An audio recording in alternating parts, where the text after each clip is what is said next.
Hey folks, this is Tom Crawford with Technidyne, and today we're going to step through in this video how to calibrate the Technidyne TEST Plus directional TAPPI brightness instrument. Okay, so but before we get into the actual calibration sequence, there's some things I want to make sure that we're all on the same page to make sure that we're doing things right.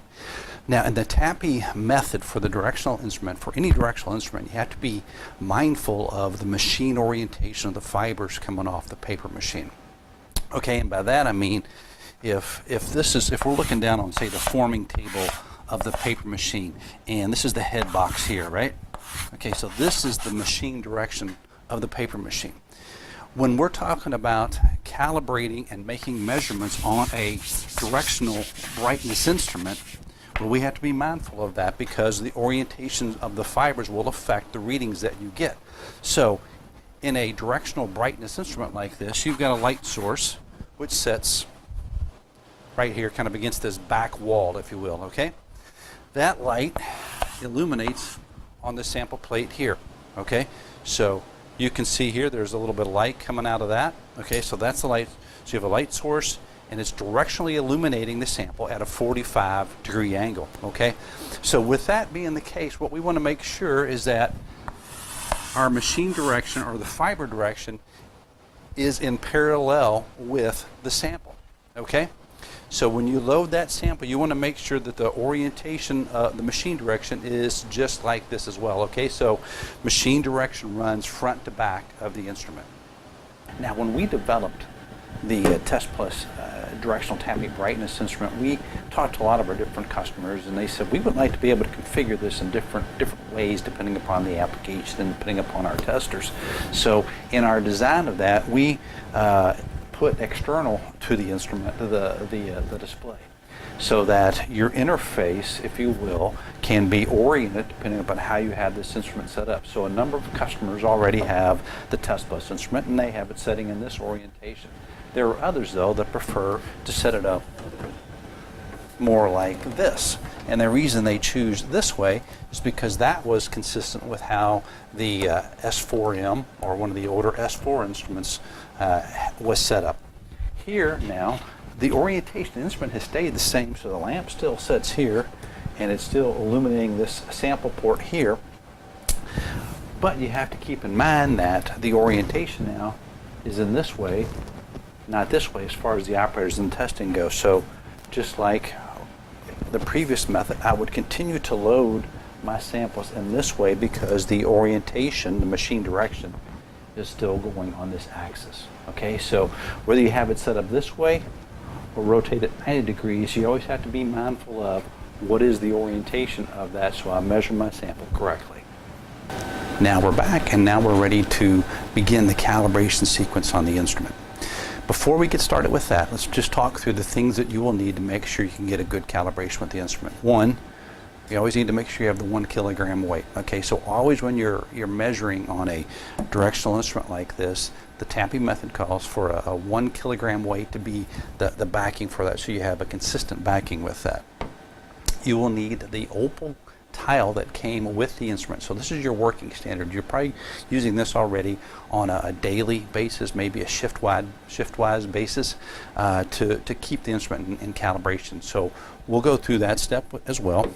And then you'll need a fresh set of paper calibration standards. Now, these standards have all been evaluated back in our master's lab. Okay, so with these, we load them onto the master instrument, get the values for those, we record those values on a tape, on a printout that we send along with the standards, so that once you get the instrument in calibration, you can then go through and measure this range from 50 to 90 to check the linearity of the instrument to make sure everything is good across a broad spectrum on that. So you get a large 5 different standards with that. Now on the standard, that's changed a little bit as you know over the years. So now instead of that little small pack of 1.5 by 2 inch paper tiles, basically everything now is all in one. So you've got a cover sheet here, so you pull the cover sheet back, and these are the areas here that have been evaluated. Now on the back side, you'll see numbers and locations. Okay, so that will tell you that this is position 1, and that associates with the first set of data on on the printout for the 70 tab. So I would load that on there, and I would know that the master instrument read that 73.97 on the master instrument. How does this instrument read it? Okay, so that's how that would work. So to begin the calibration sequence, up on the home screen, you'll see an icon up on the top menu bar that kind of looks like a crosshair. Okay, so you'll select that. Once you select that, then you have a choice of doing a primary calibration or a quick calibration. We're going to initially do the primary calibration because that's the first thing you have to do with the instrument. So I'll choose primary calibration, and the instrument will truly step us through what we need to do next in the calibration sequence. Okay, so there is a value in here, and that value I actually had already put in because I had previously done the calibration. All right, so that value is associated with the third position value on my paper tape. So I will take this machine direction like this. I will load the sample into position 3, load it with the load it with the 1 kilogram weight, and hit the calibrate button.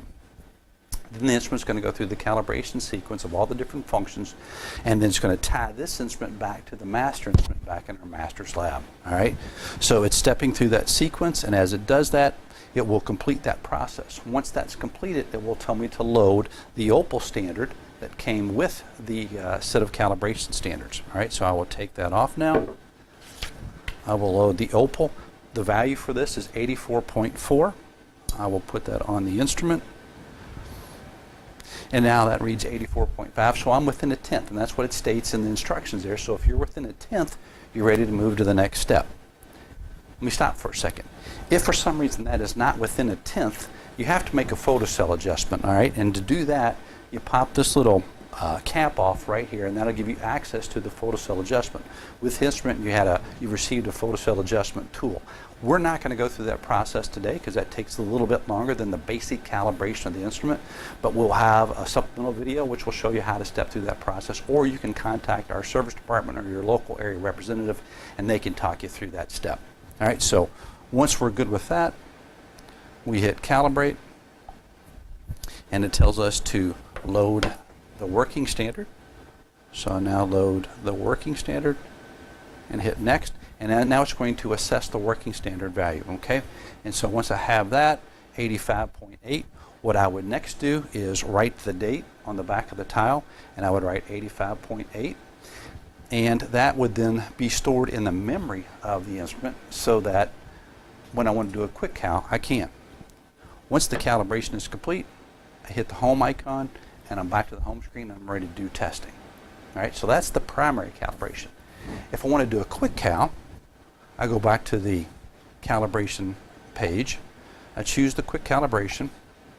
It tells me to insert the working standard because it has the value stored for that. I do that, click OK. And what it's going to do is it's going to force the instrument back into agreement with the value that was assigned to that when we did this primary calibration just a minute ago. Okay, so once it completes that step, the calibration sequence will be completed for the quick calibration, and we'll be ready to test again. So the calibration sequence for this instrument is really quite simple. The important thing is that you make sure you have your fiber orientation correct when you load it onto the instrument, and when you're using these calibration standards, it's always in this direction. Okay?